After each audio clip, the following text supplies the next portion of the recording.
ವೀಕ್ಷಕರೇ ನಮಸ್ಕಾರ.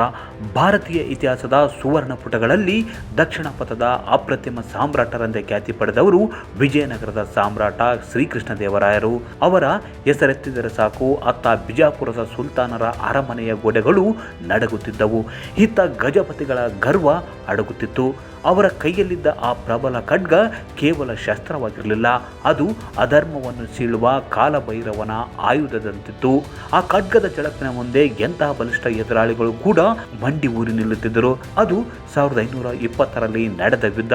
ಅದು ಕೇವಲ ಒಂದು ಸಂಘರ್ಷವಾಗಿರಲಿಲ್ಲ, ಬದಲಾಗಿ ಇಡೀ ದಕ್ಷಿಣ ಭಾರತದ ರಾಜಕೀಯ ಭೂಪಟವನ್ನೇ ಆಮೂಲಾಗ್ರವಾಗಿ ಬದಲಿಸಿದ ಮಹಾನ್ ಮಹಾಭಾರತ ಸದೃಶ ಯುದ್ಧವಾಗಿತ್ತು. ಅದೇ ಐತಿಹಾಸಿಕ ಕದನ ರಾಯಚೂರು ಯುದ್ಧ. ಅಷ್ಟಕ್ಕೂ ರಾಯಚೂರು ಕದನ ನಡೆದಿದ್ದಾದರೂ ಯಾಕೆ? ರಾಯಚೂರು ಕಳಗದಲ್ಲಿ ಬಳಸಿದ ಹೊಸ ಯುದ್ಧದ ತಂತ್ರಗಾರಿಕೆ ಯಾವುದು? ಒಂದು ಹಂತದಲ್ಲಿ ಸೋಲಿನ ದೌಡಿಗೆ ಸಿಲುಕಿದ್ದ ವಿಜಯನಗರ ಸೇನೆ ಗೆಲುವಿನ ಬಾವುಟ ಹಾರಿಸಿದ್ದು ಹೇಗೆ? ಈ ಯುದ್ಧದಲ್ಲಿ ಕೃಷ್ಣದೇವರಾಯರು ವಿಧಿಸಿದ ಒಂದು ಷರತ್ತು ವಿಜಯನಗರ ಪತನಕ್ಕೆ ಕಾರಣವಾಯಿತಾ? ಮತ್ತು ಈ ಒಂದು ಯುದ್ಧದಲ್ಲಿ ಭಾಗವಹಿಸಿದ ಸೇನೆ ಎಷ್ಟು? ಕೃಷ್ಣ ಮತ್ತು ತುಂಗಭದ್ರಾ ನಡುವಿನ ಪ್ರದೇಶವನ್ನು ರಾಯಚೂರು ದೋಹಾ ಪ್ರದೇಶ ಎಂದು ಕರೆಯಲಾಗ್ತಿತ್ತು.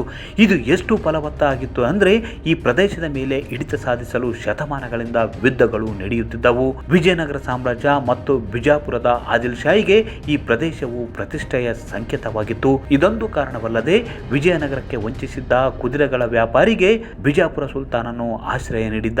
ಅವನನ್ನು ಒಪ್ಪಿಸುವಂತೆ ಸುಲ್ತಾನನಿಗೆ ವಿನಂತಿ ಮಾಡಿಕೊಂಡ್ರು ಸುಲ್ತಾನ ಇಸ್ಮಾಯಿಲ್ ಆದಿಲ್ ಶಾ ಸಹಕರಿಸಿರಲಿಲ್ಲ. ಇದರಿಂದ ರೊಚ್ಚಿಗೆದ್ದ ಕೃಷ್ಣದೇವರಾಯರು ಬಿಜಾಪುರ ಸುಲ್ತಾನನ ವಶದಲ್ಲಿದ್ದ ರಾಯಚೂರು ಕೋಟೆ ಹಾಗೂ ದೋಹಾ ಪ್ರದೇಶವನ್ನು ವಶಪಡಿಸಿಕೊಳ್ಳಲು 1520ರಲ್ಲಿ ಕೃಷ್ಣದೇವರಾಯರು ಬೃಹತ್ ಸೈನ್ಯದೊಂದಿಗೆ ಕದನ ಕಣದತ್ತ ಹೆಜ್ಜೆ ಹಾಕಿದರು. ತುಂಗಭದ್ರಾ ತೀರದ ಫಲವತ್ತಾದ ಮಣ್ಣಿಗಾಗಿ ಬಿಜಾಪುರದ ಆದಿಲ್ ಶಾ ತನ್ನ ಬೃಹತ್ ಪಿರಂಗಿ ದಳದೊಂದಿಗೆ ಸೊಕ್ಕಿನಿಂದ ಅಟ್ಟಹಾಸ ತೋರುತ್ತಾ ನುಗ್ಗಿ ಬಂದಿದ್ದ. ವಿಜಯನಗರದ ಸಾರ್ವಭೌಮತ್ವಕ್ಕೆ ಸವಾಲು ಹಾಕಿದ ಆ ಸುಲ್ತಾನನ ಗರ್ವಭಂಗ ಮಾಡಲು ರಾಯರು ರಣರಂಗಕ್ಕೆ ಧುಮುಕಿದಾಗ ಧರೆ ಕಂಪಿಸಿತ್ತು. ಆನೆ ಕುದುರೆಗಳ ಧೂಳಿನ ಮೋಡದಲ್ಲಿ ಖಡ್ಗಗಳ ಜಣಜಣ ನಾದದ ನಡುವೆ ವಿಜಯನಗರದ ಕೇಸರಿ ಪತಾಕೆಯು ಅಜೇಯವಾಗಿ ಹಾರಾಡಿತ್ತು. ಸುಲ್ತಾನನ ಪಿರಂಗಿಗಳ ಸದ್ದನ್ನು ತನ್ನ ಸಿಂಹಗರ್ಜನೆಯಿಂದಲೇ ಅಡಗಿಸಿದ ಶ್ರೀಕೃಷ್ಣದೇವರಾಯರು ಅಂದು ತೋರಿದ ಆ ಯುದ್ಧತಂತ್ರ ಮತ್ತು ಶೌರ್ಯದ ರೋಚಕ ಕತೆ ಇಂದಿಗೂ ಪ್ರತಿಯೊಬ್ಬ ಕನ್ನಡಿಗನ ಮೈಮನದಲ್ಲಿ ವೀರಾವೇಶವನ್ನು ತುಂಬುತ್ತದೆ. ರಾಯಚೂರು ಯುದ್ಧಕ್ಕೆ ಹೊರಟಿದ್ದ ಶ್ರೀಕೃಷ್ಣದೇವರಾಯರ ಸೈನ್ಯ ಸಾಧಾರಣವಾಗಿರಲಿಲ್ಲ. ಪೋರ್ಚುಗೀಸ್ ಪ್ರವಾಸಿ ಡೊಮಿಂಗೋ ಪಯಸ್ ಪ್ರಕಾರ ರಾಯರ ಸೈನ್ಯದಲ್ಲಿ 7 ಲಕ್ಷಕ್ಕೂ ಹೆಚ್ಚು ಕಾಲಾಳು, 32,000 ಕುದುರೆ ಮತ್ತು 100 ಆನೆಗಳಿದ್ದವು. ಇತ್ತ ಬಿಜಾಪುರದ ಸುಲ್ತಾನ ಆದಿಲ್ ಶಾಹಿ ಕೂಡ ಸಜ್ಜಾಗಿದ್ದ. ಸುಲ್ತಾನನ ಬಳಿ ಆಧುನಿಕ ಫಿರಂಗಿಗಳಿದ್ದವು, ಆದರೆ ರಾಯರ ಬಳಿ ಇಚ್ಛಾಶಕ್ತಿ ಮತ್ತು ತಂತ್ರಗಾರಿಕೆ ಇತ್ತು. ಮೇ 19, 1520 ರಾಯಚೂರು ಸಮೀಪ ಯುದ್ಧ ಆರಂಭವಾಯಿತು.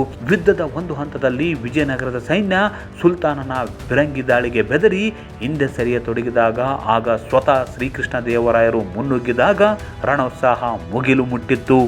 ಈ ವೇಳೆ ವಿಜಯನಗರ ಶೌರ್ಯವಂತ ಯೋಧರ ಉದ್ದೇಶಿಸಿ ಕೃಷ್ಣದೇವರಾಯರು ಆಡಿದ ಮಾತು ವಿಜಯನಗರದ ಸೈನಿಕರಲ್ಲಿ ಶಕ್ತಿ ಹಿಮ್ಮಡಿಸುವಂತೆ ಮಾಡಿತ್ತು. ಯಾರು ಸಾಮ್ರಾಜ್ಯಕ್ಕಾಗಿ ಪ್ರಾಣ ನೀಡಲು ಸಿದ್ಧರಿದ್ದೀರೋ ಅವರು ನನ್ನ ಹಿಂದೆ ಬನ್ನಿ ಎಂದು ತಮ್ಮ ಸೈನಿಕರನ್ನು ಹುರಿದುಂಬಿಸಿ ನೇರವಾಗಿ ಎದುರಾಳಿ ಸೈನ್ಯದ ಕೇಂದ್ರ ಭಾಗಕ್ಕೆ ನುಗ್ಗಿದ್ದರು. ರಾಯರ ಹಿಂಬಾಲಿಸಿದ ಸೈನಿಕರು ಶೌರ್ಯ ಸಾಹಸದಿಂದ ಹೋರಾಡಿದರು. ವಿಜಯನಗರದ ಸೈನ್ಯ ಸುಲ್ತಾನನ ಫಿರಂಗಿ ದಳವನ್ನು ಧೂಳಿಪಟ ಮಾಡಿತು. ಇದನ್ನು ಕಂಡ ಬಿಜಾಪುರದ ಸುಲ್ತಾನ ಮತ್ತು ಸೈನ್ಯ ದಿಕ್ಕಾಪಾಲಾಗಿ ಓಡಿತು. ಆದಿಲ್ ಶಾಹಿ ಯುದ್ಧ ಭೂಮಿಯಿಂದ ಪಲಾಯನ ಮಾಡಿದ. ವಿಜಯನಗರದ ಸೇನೆಯು ರಾಯಚೂರು ಕೋಟೆ ವಶಪಡಿಸಿಕೊಂಡಿತು. ಈ ಗೆಲುವಿನಿಂದ ಬಿಜಾಪುರ ಸುಲ್ತಾನರ ಅಹಂಕಾರ ಮಣ್ಣು ಪಾಲಾಯಿತು. ಆದಿಲ್ ಶಾಹಿ ತನ್ನ ಸೈನ್ಯ ಮತ್ತು ಆಧುನಿಕ ಫಿರಂಗಿ ದಳದ ಮೇಲೆ ಅತೀವ ನಂಬಿಕೆ ಹೊಂದಿದ್ದ. ಆದರೆ ರಾಯಚೂರು ಕದನದಲ್ಲಿ ರಾಯರು ತೋರಿದ ಪರಾಕ್ರಮ ಸುಲ್ತಾನನ ಲೆಕ್ಕಾಚಾರವನ್ನೇ ಕೆಳಗು ಮಾಡಿತ್ತು. ರಾಯಚೂರು ಕದನದಲ್ಲಿ ಸೋತ ನಂತರ ಕೋಟೆ ಪುನಃ ನೀಡುವಂತೆ ಆದಿಲ್ ಶಾ ಕೃಷ್ಣದೇವರಾಯರಿಗೆ ವಿನಂತಿ ಮಾಡಿಕೊಂಡಿದ್ದ. ರಾಯರು ಒಂದು ಕಠಿಣ ಷರತ್ತು ವಿಧಿಸಿದರು. ನೀನು ವಿಜಯನಗರದ ರಾಜಧಾನಿ ವಡ್ಡೋಲಗಕ್ಕೆ ಬಂದು ನನ್ನ ಪಾದಗಳಿಗೆ ಚುಂಬಿಸಿದರೆ ಕಳೆದುಕೊಂಡ ಕೋಟೆ ಮತ್ತು ಸೈನ್ಯವನ್ನು ಮರಳಿಸುವುದಾಗಿ ಸಂದೇಶ ಕಳಿಸುತ್ತಾರೆ. ಬಿಜಾಪುರದ ಸುಲ್ತಾನ ಈ ಷರತ್ತಿಗೆ ಒಪ್ಪಿಗೆ ಸೂಚಿಸುತ್ತಾನೆ.